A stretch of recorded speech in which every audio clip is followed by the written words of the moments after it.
Hello guys, welcome back. അങ്ങനെ മൂന്നാമത്തെ tour പോയി ഞങ്ങൾ ചിന്നക്കനാലിലുള്ള സിയന്ന വില്ലേജ് റിസോർട്ടിലെത്തി. റിസോർട്ടിനെ കുറിച്ച് ഒരു എക്സ്പെക്ടേഷൻ ഇല്ലാണ്ടായിരുന്നു പോയത്. പക്ഷെ അവിടെ ചെന്നപ്പോൾ കണ്ട കാഴ്ചകളെല്ലാം ഭയങ്കര അടിപൊളിയായിരുന്നു. കയറി ചെന്നപ്പോൾ തന്നെ ഫുൾ ഗ്രീനറി ആയിരുന്നു. നന്നായിട്ട് മെയിൻറ്റെയിൻ ചെയ്തിരിക്കുന്ന ഒരു അടിപൊളി ഗാർഡൻ. അതിൻ്റെ ഉള്ളിൽ അവർ നിറയെ മരങ്ങളും ചെടികളും പൂക്കളും ഒക്കെ സെറ്റപ്പാക്കി.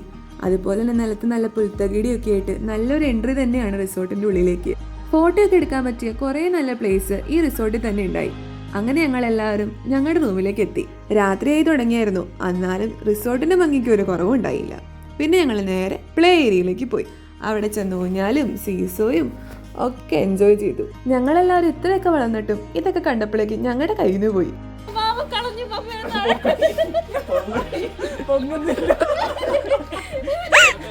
അങ്ങനെ സീസോ കയറിയിട്ട് പൊങ്ങാത്ത മമ്മയും കുട്ടി ഞങ്ങളുടെ മെയിൻ ഡെസ്റ്റിനേഷൻ പൂളിലേക്ക് എത്തി. തണുപ്പ് കാരണം മരിച്ചു എന്ന് വിചാരിച്ച് ഞാൻ കുറച്ചു നേരം കഴിഞ്ഞപ്പോൾ തന്നെ കയറി. എൻ്റെ കൂടെയുള്ളവരും പുറകെ കയറി. പിന്നെ ഞങ്ങൾ എല്ലാവരും കൂടെ ഗെയിം കളിക്കാൻ പോയി. പൂൾ ടേബിളിൽ പോയി കളിക്കാൻ അറിയില്ലെങ്കിലും ഒന്ന് ശ്രമിച്ചു നോക്കി. പിന്നെ എവിടെ പോയാലും നമ്മൾ ജിമ്മിൻ്റെ സെക്ഷനിൽ പോകാതിരിക്കില്ലല്ലോ. കുട്ടപ്പനും ചിന്നമ്മയും കൂടെ അവിടെ നിന്ന് ജിമ്മൊക്കെ ചെയ്തു. പക്ഷെ എനിക്ക് മേലെ നിങ്ങളുടെ ഇഷ്ടമില്ലാത്തതുകൊണ്ട് ഞാൻ അവിടെ മിറർ സെൽഫിയൊക്കെ എടുത്തു നിന്നു. വെള്ളത്തിലൊക്കെ കളിച്ച് ക്ഷീണിച്ചിരിക്കുന്നതുകൊണ്ട് ഇന്നെല്ലാവർക്കും നേരത്തെ വിശപ്പിൻ്റെ വെളി വന്നു. നമ്മൾ നേരെ പുറത്തൊരു റെസ്റ്റോറൻറ്റിൽ പോയി പൊറോട്ടയും ചിക്കൻ കറിയും ഡബിൾ ഓംലേറ്റും ഒക്കെ കഴിച്ച് നേരെ നമ്മൾ റിസോർട്ടിലേക്ക് വന്നു. പിന്നെ നടന്നത് ഒരു പൊരിഞ്ഞ പോരാട്ടമായിരുന്നു. യുനോ കളിക്കാന്നുള്ളത് ഇപ്പം നമ്മുടെ ഒരു മെയിൻ പരിപാടിയാണ്.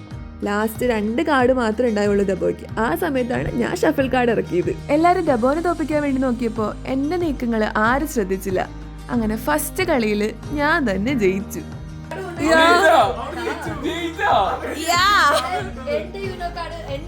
അങ്ങനെ കളിയൊക്കെ കഴിഞ്ഞ് എല്ലാവരും കിടന്നുറങ്ങി.